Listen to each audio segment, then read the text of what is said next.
What is up, Pacer Nation? Welcome to the Pacer Pulse podcast, the heartbeat of Indiana basketball. Welcome, welcome. And today I wanted to do a fun episode about a Pacers what if. So, this is kind of going to be a new series, I guess I would say, if you want to call it that I want to do each week where I go over a Pacers what if. And that can include anything from the past, from the future. So, that's what I really like about this topic because it can cover like such a wide range of different things. And today, my Pacers what if is going to be what if we are able to land a top 4 pick in the 2026 draft? And I think that's pretty relevant right now, especially because we are currently 4-18. And I think it's a topic, a conversation that the front office needs to have as to what direction we really want to go right now. And I think I think like at our best, our ceiling as a team right now is probably going to be 9 or 10th seed. And that's if we really start going on a roll, guys come back healthy. I mean, we're so far down right now. I know, like, I think it's the Bucks right now might be in 10th and they have like 10 wins, but they're going to fall again after Giannis and then with the whole Giannis news and all that. And I'm just starting to think if we're better off just going ahead and trying to kind of lose, I would say, but hopefully competitively where we can land a top 3 to 4 pick. I mean, we haven't had that high of a pick since 1988 when we drafted Rick Smits. I think we drafted him like second overall. So the fact that we have our first opportunity to do that, and especially in a year where we already knew coming in that the expectations weren't super high, of course, because we lost Haliburton. And if you want to count the Miles Turner thing, which I don't, but we lost Haliburton. So we already knew that it was going to be a year where we weren't expected to win a ton, especially coming off of game 7 and we're losing our best player. Like, I think everybody would agree on that. There's not anyone that watches the NBA would agree that wouldn't agree on that. I mean, so I think we're just at a very unique opportunity in our team history almost. I think this season could really define our team for the next 10 years possibly, which is kind of crazy to say. I know that might be bold to say, but I mean, it's not often where you can land a top 3 pick, top 4 pick. I mean, especially in this team's history, and if we really hit on that pick even, that could set us up for the next 10 years possibly. And I'm counting with Halliburton in there, Siakam, those guys. I'm just saying, this could really solidify our trajectory as a team and really help solidify us as a potential finals threat for years and years to come. I mean, I don't want to sound too bold saying that, too much of a homer, but I think that's a strong possibility. So, the way I'm going to do this is I'm going to break down each pick, so 1 through 4, and just kind of talk about some what ifs that come along with each of those. And let's say we land the first overall pick. And obviously, I think right now the consensus is that Darren Peterson is the obvious choice for the number 1 pick. And whether everyone believes that or not, I think it's the case. But if we can get a Darren Peterson at number 1 overall, who people have brought up has been like the best guard prospect in the last 10 plus years. Some people have even said being compared to Kobe Bryant, which is, I don't know. I don't know if that's crazy or not, but the fact that he's getting that kind of praise speaks volumes to his level of potential. So, I mean, that's franchise altering for sure if you get a guy like that. And what I want to dive into, though, is this is where the what if kind of comes in too. Besides just getting the number 1 overall pick, what if we get that? But if that happens, what if we end up trading Andrew Nemhard then? And I know that's going to probably rub a lot of fans the wrong way that I'm even mentioning that, but hear me out. What if we do get Darren Peterson number 1? And he's clearly a 2 guard in my opinion. I know people think he can be a lead guard, but we already have Halliburton, of course. And he's already got way much more size than Nemhard, of course. He's 6'6", 6'5", 6'6". He's projected to be a high-level defender, can score from all 3 levels. Like I said, when you're being compared to Kobe Bryant almost, Anthony Edwards, that's extremely high praise, best guard prospect in the past 10 years. I mean, that changes your philosophy as an organization completely. Regardless of how much Andrew Nemhard has done for this team, but I don't know how you can really justify starting him over a Darren Peterson if he's projected to be that good of a player.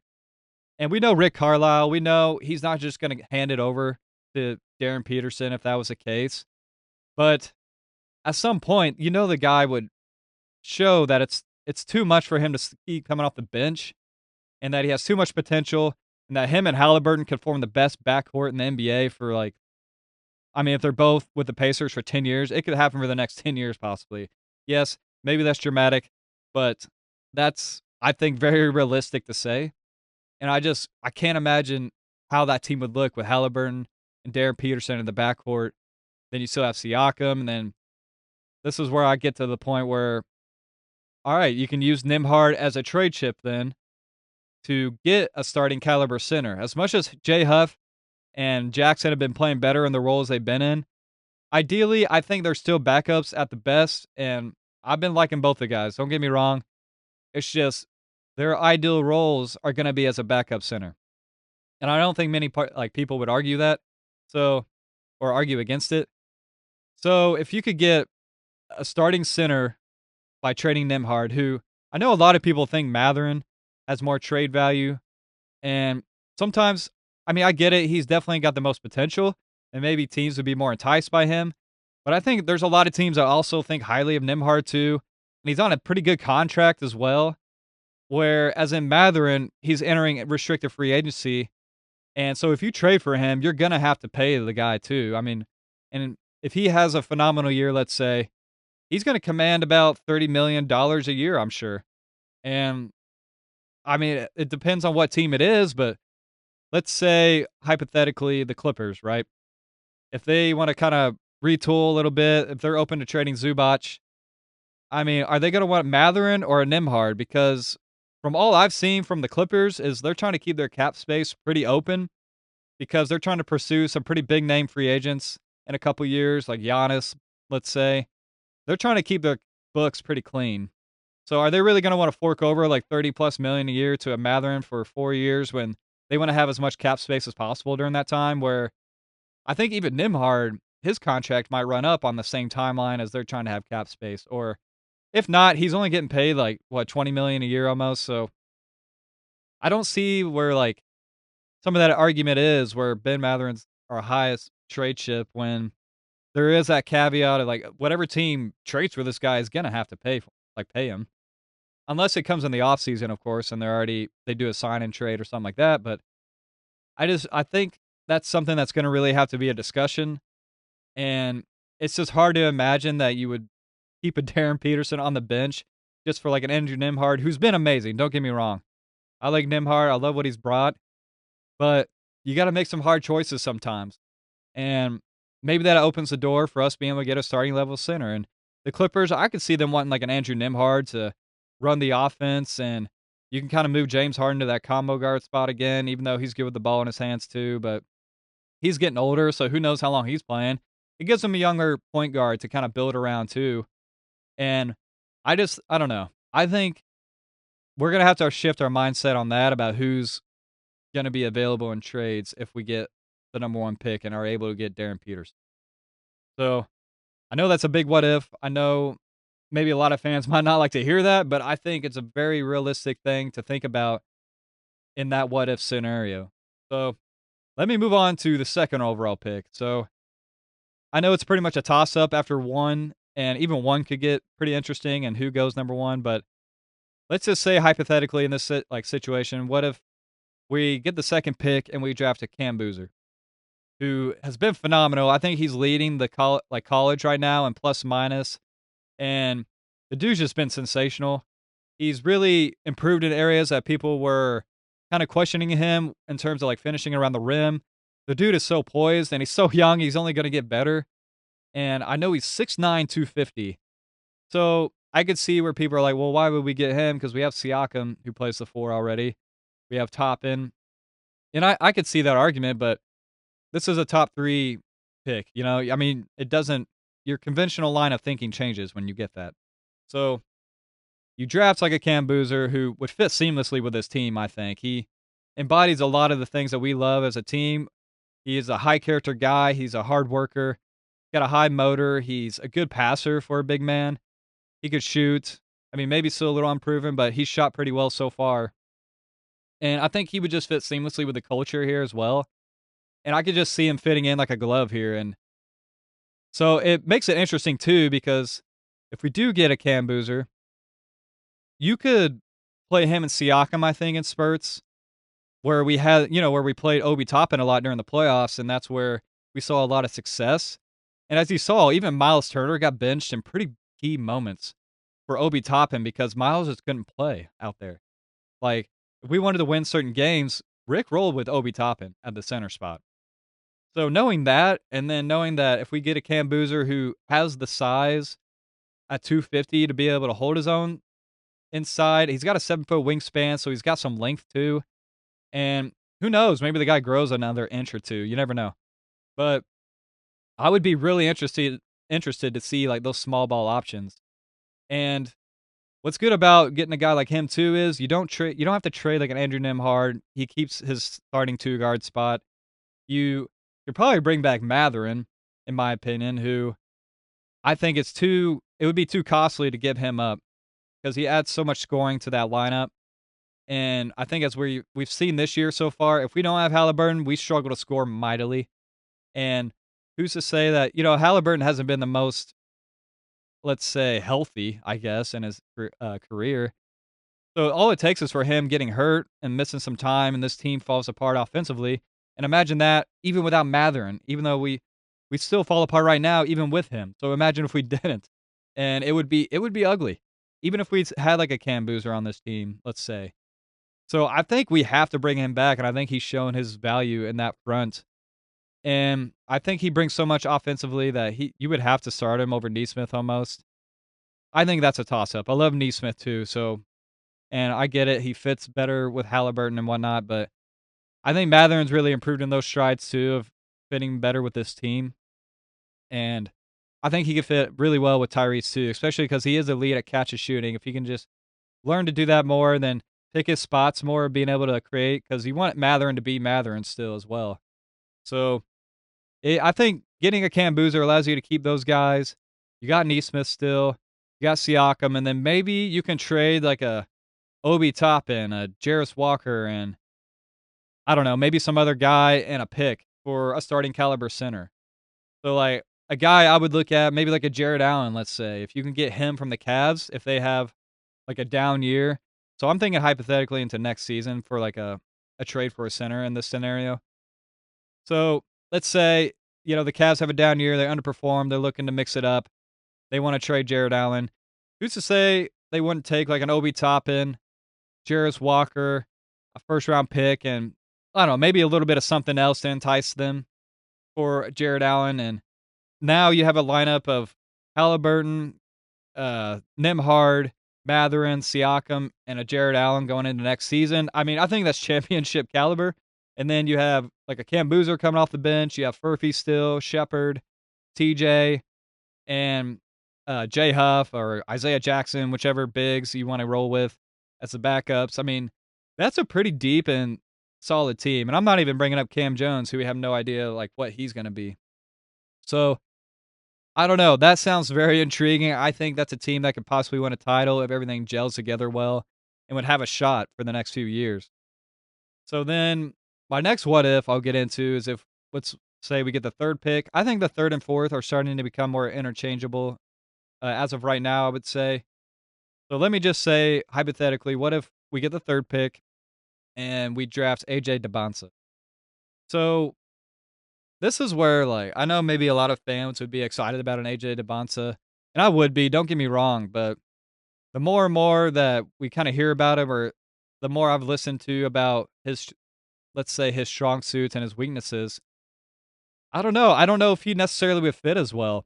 Yeah, he's projected to be a good defender. I don't know if that's fully the case yet because he's got amazing size for a wing. He's 6'9". Who knows if he grows more? He's really athletic. He's got a good wingspan, I know. Can move well on his feet for that guy that size. And he's got an NBA body already. So you could see like all the physical tools are already there. And then like I'm pretty sure I've heard where his shooting is kind of suspect, especially off the catch. So he's a way better shooter off the dribble, I think, especially in the mid range. But they said his three balls probably not fully consistent yet, and especially as a catch and shooter or catch and shoot type of guy, excuse me. And then I don't know, the same things that people try to bash on Mathurin about, I think AJ DeBonsa has that even more.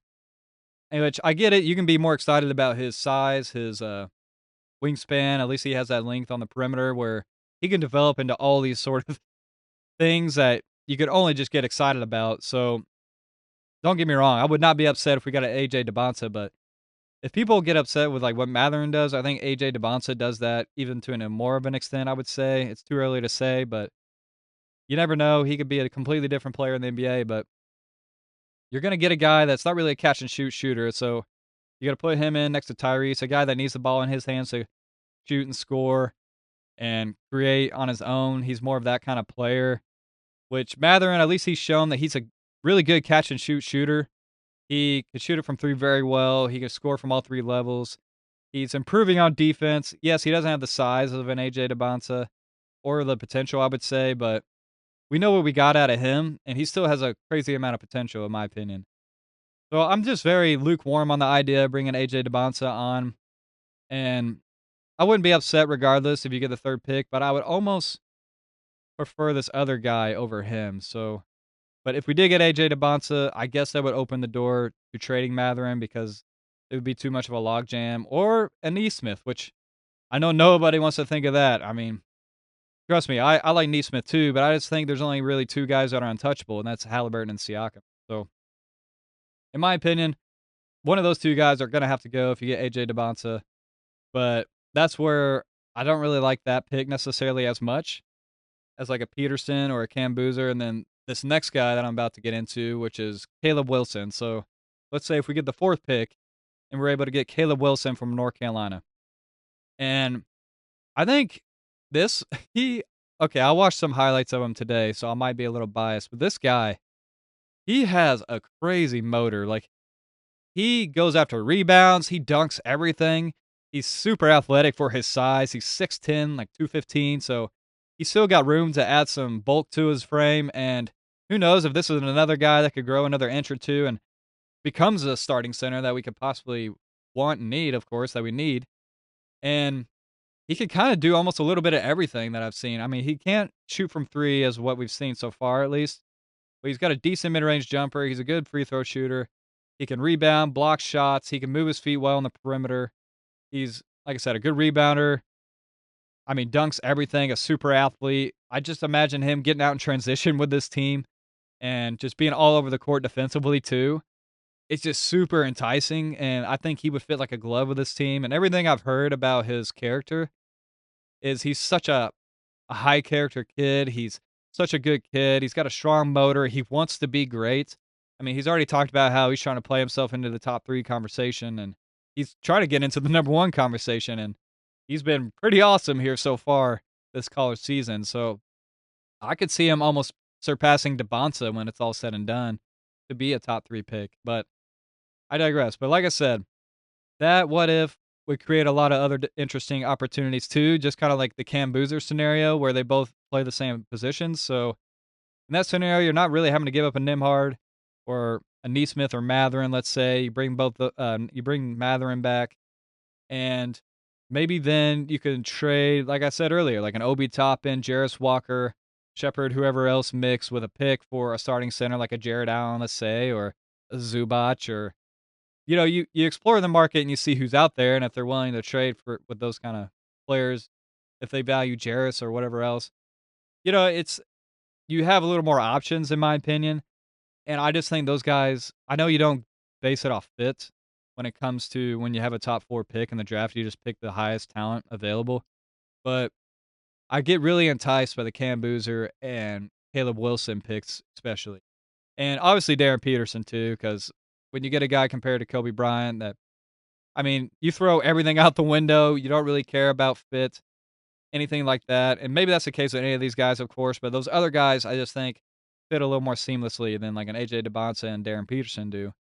But like I said, you get one of these top picks, it changes your franchise, it changes how you look and feel about certain players. Even though we just made the finals, So it'd be very tough to lose any guys, but like I said, this is why it's a what if segment. This is why I'm diving into this and trying to present these scenarios that could be very possible. That is very, very possible, but obviously we have a long ways to go. We're only a fourth of the way into the season, but it's something to keep in mind. And I'm very curious to see if the team decides at some point, like, hey, we're gonna pursue trying to get a high pick.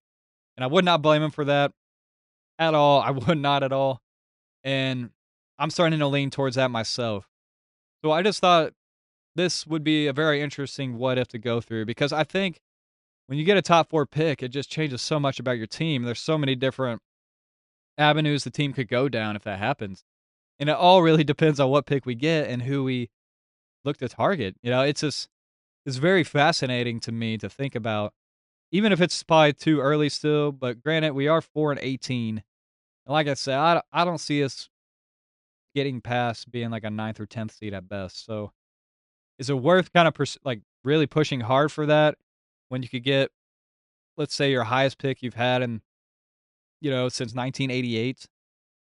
That's something you really have to think about. And I think the front office is probably obviously already pondering that. I know we've looked into like some different trades where to help improve this team now, like a Keon Ellis or Jose Alvarado at one point. But honestly, I think we're not going to make any moves during this season. I would be surprised if we do, especially when now moves. Unless like a center becomes available that we just think is we got to strike now. We have to trade for this guy and just have him on the team. Maybe build some chemistry before Haliburton does rejoin the team next year. Other than that, I don't really see it happening. I'd be shocked if we trade Mathurin because I think he's going to provide or prove to be too essential to this team. And just moving forward, this is a big what if. Keep it in your mind, Pacer Nations, because I am every single day. Because the more and more I think about it, the more I start looking into these prospects, and the more I get excited about that idea. And like I said, this was just a fun exercise to me. It's my Pacers what if, what I'm going to call it, Pacers what ifs. And I hope you guys enjoy these kind of different segments because it's just funny to think about these different things. And like I said, I'll also kind of dive into some past what ifs as well on future episodes where maybe I'll do a what if on what if Paul George never broke his leg, or what if Victor Oladipo never got hurt? What if we didn't trade George Hill for Kawhi Leonard? Some of these in the past that, like, what would have happened? You can only think and imagine, obviously, because the opposite happened of one of those what ifs. But it's a fun thing to think about, and maybe even some more future what ifs. Like if, and another big one I would say that I do want to talk about on an episode is what if Tyrese Haliburton doesn't get hurt in Game 7? What if he stays healthy? What if we win the title? What would this season look like? It's a fun thing to look at and a fun thought exercise. And I really hope you guys enjoyed it because I really enjoy doing these kind of episodes too. Nice little fun episode in between game recaps and other things. But I really appreciate you guys listening, Pacer Nation, and I will talk to you soon.